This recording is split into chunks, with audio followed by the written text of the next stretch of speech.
के सामने लगा बड़ा पेड़ गिर चुका है। लेकिन इससे भी ज्यादा अजीब बात तब होती है जब उसका बेटा झील के पास कुछ अजीब सा देखता है। झील के उस पार पहाड़ी पर एक अजीब सी घनी धुंध छाई हुई थी, लेकिन डेविड को यह देखकर ज्यादा हैरानी नहीं होती। वह इसे बस कोई अजीब मौसम की घटना मानता है, क्योंकि पिछली रात आए तूफान ने उसके पड़ोसी ब्लैक भाई के घर को भी नुकसान पहुंचाया था। दोनों मिलकर टाउन में सामान और कुछ जरूरी टूल्स लेने जाने का फैसला करते हैं, लेकिन रास्ते में उन्हें कुछ अजीब दिखता है। वहां सेना के लोग नजर आते हैं जो बहुत जल्दी में कहीं जा रहे थे, जैसे कोई बड़ा इमरजेंसी सिचुएशन हो। लेकिन दोनों को कुछ समझ नहीं आता। जब वे टाउन के सुपरमार्केट पहुंचते हैं तो डेविड देखता है कि वहां मोबाइल में कोई सिग्नल नहीं है और यहाँ तक कि फोन बूथ भी काम नहीं कर रहा। जैसे ही वह शॉपिंग कर रहा होता है, अचानक बाहर से एयर रेड सायरन जैसी आवाज आने लगती है। ये सब देखकर वहां मौजूद लोग पूरी तरह हैरान हो जाते हैं। तभी अचानक बाहर सड़क पर एक खून से लथपथ सफेद बालों वाला बूढ़ा आदमी भागता हुआ सुपरमार्केट की तरफ आता है। उसे देखकर एक लड़की बुरी तरह डर जाती है। वह बूढ़ा आदमी घबराहट में कुछ बोलता है, लेकिन उसकी बातें किसी को समझ नहीं आती। तभी लोगों को दिखता है कि बाहर एक बहुत घनी धुंध तेजी से उनकी तरफ बढ़ रही है। लोग डर के मारे भागने लगते हैं और कुछ ही पलों में पूरा टाउन उस धुंध में गायब हो जाता है। किसी को भी यह नहीं दिख रहा था कि उस धुंध के अंदर क्या है। तभी बाहर से अचानक चीखने की आवाजें आने लगती हैं, जिससे सबकी हालत खराब हो जाती है। लोग जल्दी से सुपरमार्केट के दरवाजे बंद कर देते हैं। अब हर कोई डर से कांप रहा था, क्योंकि उस धुंध में क्या छिपा है यह किसी को नहीं पता था। तभी अचानक जोर का झटका लगता है, जैसे भूकंप आ गया हो। सब लोग जमीन पर बैठकर खुद को बचाने की कोशिश करते हैं। कुछ देर बाद झटका रुक जाता है और राहत की बात यह होती है कि अंदर किसी को चोट नहीं लगती। इन सभी अजीब घटनाओं की वजह से लोग डर और घबराहट में आ जाते हैं और तरह तरह के अंदाजे लगाने लगते हैं कि बाहर क्या हो रहा होगा। तभी सुपरमार्केट का मैनेजर सबको शांत रहने के लिए कहता है, लेकिन एक माँ बहुत बेचैन हो जाती है, क्योंकि उसके छोटे छोटे बच्चे घर पर अकेले थे। वह उन्हें लेने वापस जाना चाहती है। लोग उसे रोकने की कोशिश करते हैं, खासकर वह बूढ़ा आदमी, क्योंकि किसी को नहीं पता बाहर क्या खतरा है। लेकिन वह माँ कहती है कि उसके बच्चे बहुत छोटे हैं, अगर वह नहीं गई तो उनका बचना मुश्किल है। वह सबसे मदद मांगती है, लेकिन कोई भी अपनी जान जोखिम में डालकर एक अजनबी की मदद करने को तैयार नहीं होता। आखिरकार लोगों की इस बेरुखी को देखकर वह माँ अकेले ही बाहर चली जाती है। सब बस उसे जाते हुए देखते रहते हैं जब तक वह धुंध में गायब नहीं हो जाती। बाकी लोग वहीं सुपरमार्केट में फंसे रहते हैं, इस उम्मीद में कि शायद यह धुंध हट जाए। डेविड अपने बच्चे के लिए कंबल लेने के लिए स्टोर के गोदाम में जाता है। वहां जाकर वह नोटिस करता है कि रोलिंग शटर से अजीब सी आवाज आ रही है, जैसे कोई बाहर से उसे दबा रहा हो। यह देखकर वह डर जाता है और तुरंत बाहर भागता है, जहां उसकी टक्कर सुपरमार्केट के स्टाफ से हो जाती है। वह उन्हें अंदर की बात बताता है, लेकिन जब सब लोग जाकर देखते हैं तो वहां कुछ भी नहीं होता। स्टाफ लाइट के लिए जनरेटर चालू करने की कोशिश करता है, लेकिन वह खराब होता है। उन्हें पता चलता है कि बाहर एग्जॉस्ट पाइप किसी चीज से ब्लॉक हो गया है। एक जवान स्टाफ मेंबर बाहर जाकर देखने की बात करता है, लेकिन डेविड उसे मना करता है, क्योंकि उसे लगता है बाहर कुछ खतरनाक है। लेकिन बाकी लोग उसकी बात को मजाक समझते हैं। आखिरकार वे शटर खोल देते हैं और बाहर झांकते हैं, लेकिन उन्हें कुछ नहीं दिखता।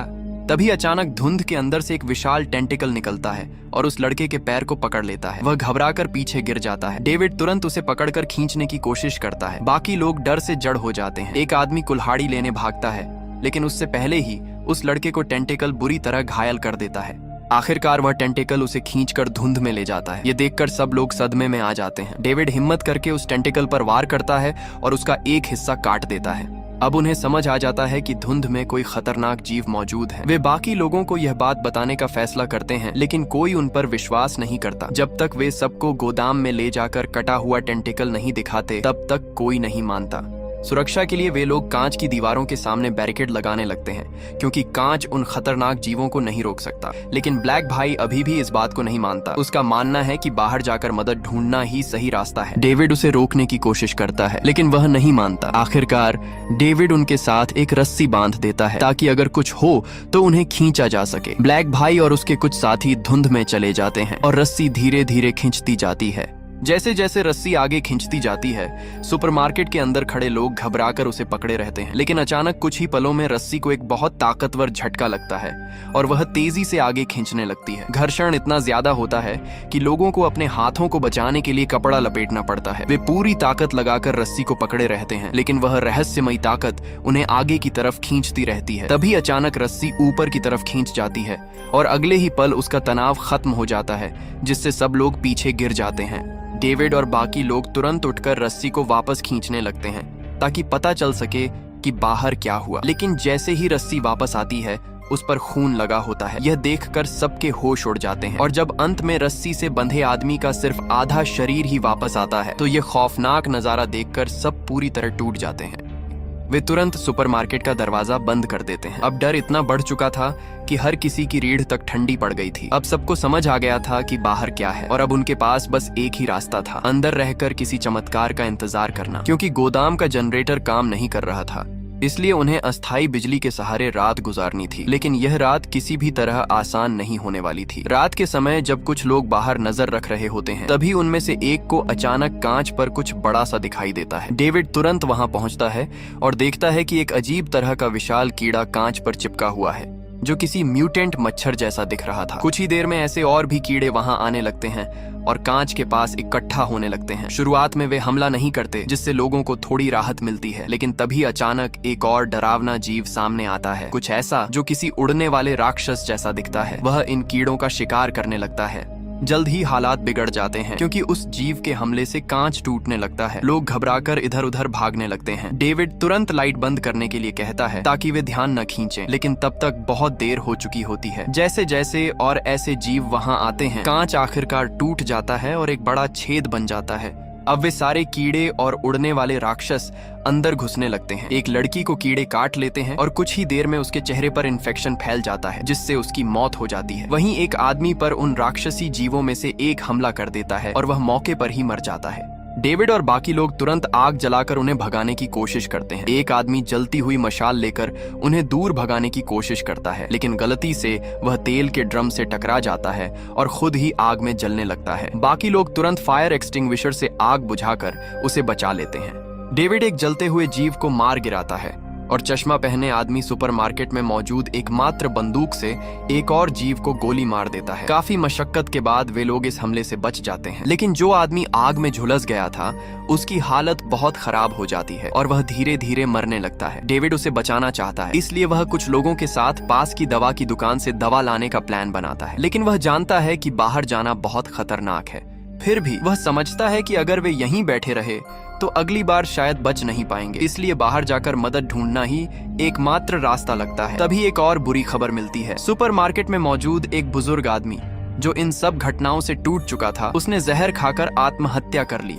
इस घटना से सब और ज्यादा टूट जाते हैं, लेकिन डेविड और उसके साथी अब और मजबूत हो जाते हैं कि उन्हें बाहर निकलना ही होगा। इसी बीच डेविड को एहसास होता है कि एक और खतरा उनके बीच ही मौजूद है, एक औरत जिसका नाम कारमोडी है। यह औरत अब पूरी तरह पागल हो चुकी थी। वह लोगों को भड़काने लगती है कि ये सब भगवान की सजा है। उसका कहना था कि ये सारे राक्षस भगवान ने भेजे हैं, और अजीब बात यह थी कि जब पहले कीड़े आए थे तब उसे कुछ नहीं हुआ था, जिससे कुछ लोग उसकी बातों पर विश्वास करने लगे। धीरे धीरे वह औरत लोगों के दिमाग पर हावी होने लगती है। डेविड समझ जाता है कि वह बहुत खतरनाक बनती जा रही है, क्योंकि अगर लोग उसके पीछे लग गए तो वह कुछ भी करवा सकती है। अगली सुबह जब डेविड दवा लाने बाहर जाने की बात करता है तो कारमोडी उसे रोकने की कोशिश करती है। वह कहती है कि ऐसा करने से सबकी जान खतरे में पड़ जाएगी, लेकिन फिर भी कुछ लोग डेविड का साथ देने के लिए तैयार हो जाते हैं। आखिरकार डेविड अपने कुछ साथियों के साथ सुपरमार्केट से बाहर निकलता है और दवा की दुकान की तरफ बढ़ता है, लेकिन वहां पहुंचकर उन्हें एहसास होता है कि वहां कोई भी जिंदा नहीं बचा है। सब कुछ डरावनी खामोशी में डूबा हुआ था। जैसे ही डेविड और उसके साथी दवा की दुकान के अंदर जाते हैं, वहां का माहौल बेहद डरावना और खामोश होता है। अभी वे ठीक से समझ भी नहीं पाते कि वहां क्या हुआ है। तभी अचानक एक सैनिक के शरीर के अंदर से बहुत सारे मकड़ियां निकलने लगती हैं और कुछ ही पलों में वह मर जाता है। यह नजारा देखकर सबके होश उड़ जाते हैं, लेकिन इससे भी ज्यादा खौफनाक बात यह थी कि वहां विशालकाय मकड़ियां भी मौजूद थीं। यह देखकर सुपरमार्केट से आए लोग डर के मारे वहीं जम जाते हैं। तभी चश्मा पहने आदमी तुरंत अपनी बंदूक निकालता है और एक मकड़ी को गोली मार देता है, लेकिन असली खतरा अभी बाकी था। उन मकड़ियों के जाले बेहद खतरनाक थे। उनके जाले में ऐसा जहरीला असर था कि जो भी उससे छूता उसकी त्वचा गलने लगती थी। जैसे ही वे लोग अंदर बढ़ते हैं और ज्यादा मकड़ियां जाग जाती हैं और उन पर हमला कर देती हैं। एक आदमी का पैर गलती से जाले से छू जाता है और उसकी पैंट अलग हो जाती है, साथ ही उसकी त्वचा भी उधड़ जाती है। दूसरा आदमी सीधे चेहरे पर झाला लगने से वहीं मर जाता है। हालात बेकाबू होते देखकर डेविड बाकी घायलों को लेकर वहां से भागने का फैसला करता है। जब वे लोग वापस सुपरमार्केट पहुंचते हैं तो उनके साथ गए आधे से ज्यादा लोग मर चुके होते हैं। इस भयानक अनुभव के बाद अंदर मौजूद लोग और ज्यादा डर जाते हैं और कई लोग कारमोडी की बातों पर विश्वास करने लगते हैं। अब धीरे धीरे ज्यादातर लोग उसी औरत के पीछे चलने लगते हैं और उसे ही अपनी उम्मीद मान लेते हैं। डेविड और उसके साथी चाहकर भी इस चीज को रोक नहीं पाते। वे बस यही जानना चाहते हैं कि आखिर यह सब हो क्यों रहा है। दवा की दुकान में मरे हुए सैनिकों को देखकर उन्हें शक होता है कि इस सब के पीछे सेना का हाथ हो सकता है। डेविड तुरंत सुपरमार्केट में मौजूद एक सैनिक से सवाल करता है, लेकिन वह कहता है कि उसे इस बारे में कुछ नहीं पता। वह बताता है कि शायद बाकी 2 सैनिकों को इसके बारे में जानकारी हो सकती है, लेकिन जब वे उन दोनों को ढूंढते हैं तो पता चलता है कि उन्होंने डर के मारे खुदकुशी कर ली है। अब वह सैनिक सच बताने पर मजबूर हो जाता है। वह कहता है कि उसने सुना है कि सेना किसी दूसरे डायमेंशन, दूसरी दुनिया के बारे में एक्सपेरिमेंट कर रही थी। उन्होंने इसी टाउन में एक सीक्रेट बेस बनाया था और उस पर काम कर रहे थे, लेकिन एक्सपेरिमेंट फेल हो गया और उन्होंने गलती से दूसरी दुनिया का दरवाजा खोल दिया, जिससे वहां के खतरनाक जीव इस दुनिया में आ गए। हालांकि वह खुद इस मिशन का हिस्सा नहीं था, उसे सिर्फ वहां तैनात किया गया था। लेकिन कार्मोडी इस बात को सैनिक की गलती मानती है और लोगों को उसके खिलाफ भड़काने लगती है। उसके उकसाने पर लोग अपना गुस्सा उस सैनिक पर निकालने लगते हैं। कुछ लोग तो उस पर हमला भी कर देते हैं। कार्मोडी तो यहाँ तक कहती है कि उस सैनिक की बलि देनी होगी, तभी भगवान का गुस्सा शांत होगा। डेविड उसे रोकने की कोशिश करता है, लेकिन भीड़ के सामने वह कुछ नहीं कर पाता। आखिरकार लोग उस सैनिक को जबरदस्ती बाहर धुंध में फेंक देते हैं और दरवाजा बंद कर देते हैं। अंदर खड़े लोग उसकी चीखें सुनते रहते हैं, लेकिन कोई भी उसकी मदद नहीं करता। कुछ ही देर में धुंध के अंदर से एक विशालकाय राक्षस आता है और उस सैनिक को उठाकर ले जाता है। यह सब देखकर डेविड और उसके साथी पूरी तरह बेबस हो जाते हैं। दूसरी तरफ कार्मोडी और उसके समर्थक खुश होते हैं, क्योंकि उन्हें लगता है कि उन्होंने सही काम किया है। वह औरत अब और ज्यादा लोगों को अपने कंट्रोल में ले लेती है। अब वह कहती है कि हर दिन एक बलि देनी होगी, तभी वे सब बच पाएंगे। धीरे धीरे पूरा सुपरमार्केट उसके कब्जे में आ जाता है और लगभग सभी लोग उसके अंधभक्त बन जाते हैं। डेविड समझ जाता है कि अब वहां रुकना और भी ज्यादा खतरनाक है। अगर वे वहां रहे तो या तो राक्षस उन्हें मार देंगे या फिर ये पागल लोग उन्हें बलि चढ़ा देंगे। इसलिए वह रात के समय कुछ समझदार लोगों के साथ वहां से भागने का प्लान बनाता है। वे सोचते हैं कि जब सब सो जाएंगे तब चुपचाप खाना लेकर निकल जाएंगे, लेकिन कार्मोडी पहले से ही उनकी योजना समझ चुकी होती है। वह खुद को भगवान का दूत मानने लगी थी और किसी को भी जाने नहीं देना चाहती थी।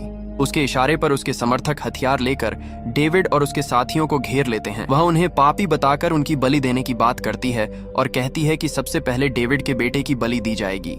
यह सुनकर डेविड का गुस्सा फूट पड़ता है और वह पलटकर हमला कर देता है। जल्द ही वहां अफरा तफरी मच जाती है, लेकिन कार्मोडी के समर्थक ज्यादा होते हैं, इसलिए डेविड और उसके साथी कमजोर पड़ जाते हैं। तभी अचानक एक गोली चलती है और सब कुछ रुक जाता है। चश्मा पहने आदमी सीधे कार्मोडी को गोली मार देता है और कहता है, तुम्हें दूसरों की बलि देना पसंद है ना, तो पहले खुद की दे दो। उसकी मौत के साथ ही लोगों का वह अंधा विश्वास भी टूट जाता है। जो लोग अब तक उसके पीछे थे वे सब होश में आ जाते हैं। इस मौके का फायदा उठाकर डेविड और उसके साथी जल्दी से वहां से निकल जाते हैं और पार्किंग की तरफ भागते हैं। वहां उन्हें एक गाड़ी मिलती है। जैसे ही वे गाड़ी में बैठने लगते हैं तभी बाहर अचानक फिर से हलचल होने लगती है। ऐसा लगता है कि कोई बड़ा खतरनाक जीव आसपास ही मौजूद है। थोड़ी देर बाद वह जीव जैसे ही अपना शिकार पूरा कर लेता है, धीरे धीरे धुंध में गायब हो जाता है। इस मौके का फायदा उठाकर डेविड अपने बच्चे को उठाता है और बाकी लोगों के साथ तेजी से गाड़ी में बैठ जाता है। वे कुछ देर इंतजार करते हैं ताकि यकीन हो जाए कि खतरा टल गया है। फिर हॉर्न बजाकर उन 3 लोगों को बुलाने की कोशिश करते हैं जो उनसे अलग हो गए थे, लेकिन जवाब में सिर्फ चीखें सुनाई देती हैं। असल में सुपरमार्केट का मैनेजर और उसके साथ गए 2 लोग धुंध में रास्ता भटक गए थे और उन पर मकड़ी जैसे राक्षसों ने हमला कर दिया था। उनमें से एक आदमी को तो राक्षस ने तुरंत ही पकड़ लिया और बाकी लोग भी बच नहीं पाए। इतनी छोटी सी दूरी भी उनके लिए पार करना नामुमकिन हो गया। जो बचा वह भी डर के मारे वापस सुपरमार्केट की तरफ भाग गया, लेकिन फिर कभी दिखाई नहीं दिया। उनकी दर्दनाक चीखें धीरे धीरे बंद हो जाती हैं और डेविड समझ जाता है कि वे अब नहीं को एक बंदूक दिखाई देती है। वह उसे उठाने जाता है, तभी पास में मौजूद मकड़ी जैसे राक्षस गंध सूंघकर उसकी तरफ बढ़ने लगते हैं। खतरा बहुत करीब आ चुका था। डेविड तुरंत बंदूक उठाकर गाड़ी में बैठ जाता है और दरवाजा बंद कर देता है। एक राक्षस गाड़ी के शीशे पर जोर से टकराता है, जिससे अंदर बैठे लोग डर के मारे कांप उठते हैं। लेकिन शायद वह पहले ही शिकार कर चुका था, इसलिए वह आगे हमला नहीं करता और धीरे धीरे वहां से चला जाता है। किसी तरह वे लोग इस खतरे से बच जाते हैं। अब डेविड गाड़ी स्टार्ट करता है और धीरे धीरे वहां से निकलता है। वे बहुत सावधानी से कम स्पीड में सुपरमार्केट के सामने से गुजरते हैं। गाड़ी में कुछ खाली सीटें भी होती हैं, लेकिन अब कोई भी बाहर आने की हिम्मत नहीं करता। अंदर खड़े लोग बस चुपचाप उन्हें जाते हुए देखते हैं। किसी के चेहरे पर उम्मीद है, किसी के चेहरे पर डर, तो कोई बिल्कुल भावहीन खड़ा है। किसी को नहीं पता बाहर जाना सही है या नहीं। डेविड और उसके साथी धुंध के बीच आगे बढ़ते रहते हैं। गाड़ी की तेज लाइट उस घनी धुंध को चीरती हुई आगे का रास्ता दिखा रही थी, लेकिन रास्ते में हर जगह